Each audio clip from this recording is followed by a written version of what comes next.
बच्चों, आज हम पढ़ेंगे नेताजी सुभाष चंद्र बोस के बारे में।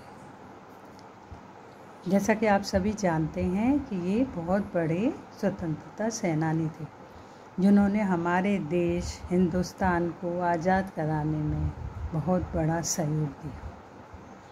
भारत के स्वाधीनता संग्राम में भाग लेने वाले क्रांतिकारियों में सुभाष चंद्र बोस का नाम प्रमुखता से लिया जाता है।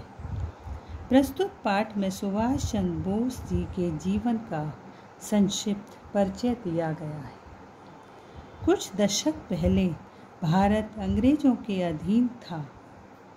पूरे देश में जगह जगह उनके शासन का विरोध हो रहा था। अंग्रेजों के शासन का विरोध चल रहा था पूरे देश में।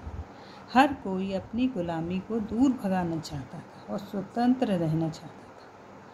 भारत को स्वतंत्र कराने के लिए अनेक लोगों ने अपना जीवन बलिदान कर दिया था।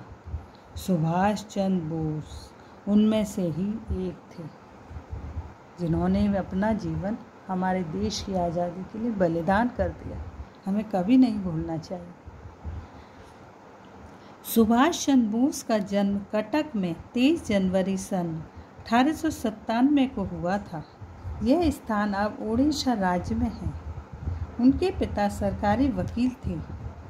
5 वर्ष की उम्र में उन्होंने शिक्षा आरंभ हुई। वे पढ़ने में बहुत अच्छे थे और हमेशा कक्षा में प्रथम आते थे। बीए उत्तीर्ण होने के बाद उन्होंने इंग्लैंड जाकर ICS की परीक्षा उत्तीर्ण कर ली, जो कि आजकल IAS के नाम से जानी जाती है। सरकारी नौकरी के लिए यह उस समय सबसे ऊंची परीक्षा होती थी। भारत लौटने पर उन्होंने तय किया कि वे नौकरी नहीं करेंगे, क्योंकि वो नौकरी करते तो उन्हें अंग्रेज़ों के नीचे काम करना पड़ता और उन्हें अंग्रेज़ों की गुलामी बिल्कुल भी बर्दाश्त नहीं थी। उन्होंने गुलाम भारत को आज़ाद कराने का प्रण लिया। उस समय देश में स्वतंत्रता के लिए आंदोलन चल रहा था। उस आंदोलन में उन्होंने भाग लिया और ठान ली कि मुझे अपने देश को आज़ाद कराना है। सन 1938 में उन्हें भारतीय राष्ट्रीय कांग्रेस का अध्यक्ष चुना गया।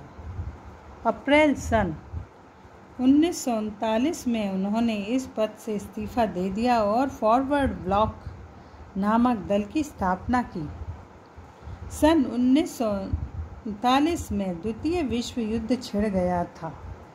सुभाष चंद्र बोस अंग्रेजी शासन के विरुद्ध युद्ध करने के पक्ष में थे, इसलिए अंग्रेजी सरकार ने उन्हें नज़रबंद कर दिया। नज़रबंद मतलब उन पर कड़ी नज़र रखी जाने लगी कि वो क्या कर रहे हैं, कहाँ जाते हैं, कहाँ रहते हैं, है ना।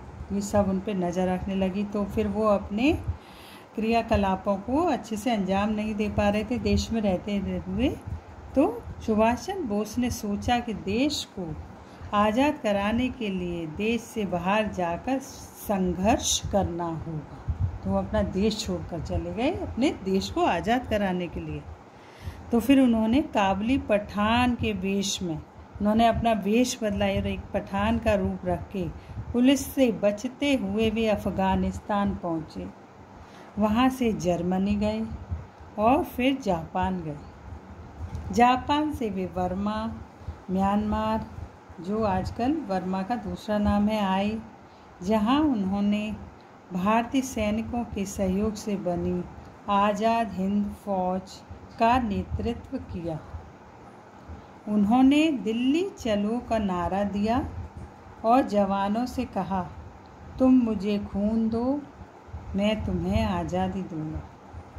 मतलब तुम देश के लिए लड़ जाओ, मिट जाओ, जान की परवाह ना करो, तभी देश आज़ाद होगा। ये उन्होंने सबके मन में भरा। उनका दिया हुआ नारा जय हिंद, है ना, बहुत प्रचलित हुआ।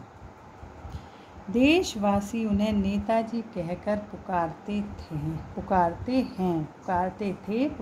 हैं और वो वास्तव में हमारे देश के सबसे बड़े और सच्चे नेता थे, जिन्होंने केवल और केवल देश के बारे में सोचा, न अपनी जान की परवाह की, ना कभी ज़्यादा, मतलब देखिए आप, उन्होंने सबसे ऊंची पोस्ट की नौकरी तक नहीं की, अपने देश को छोड़ कर गए अपने देश को आज़ाद कराने के लिए। आज जो हम आज़ाद देश में सांस ले रहे हैं, यह उन्हीं के प्रयासों का परिणाम है। हमें भी अपने देश के लिए हमेशा सर्वोपरि रहकर सोचना चाहिए, अपने देश को सर्वोपरि रखना चाहिए हमें। धन्यवाद।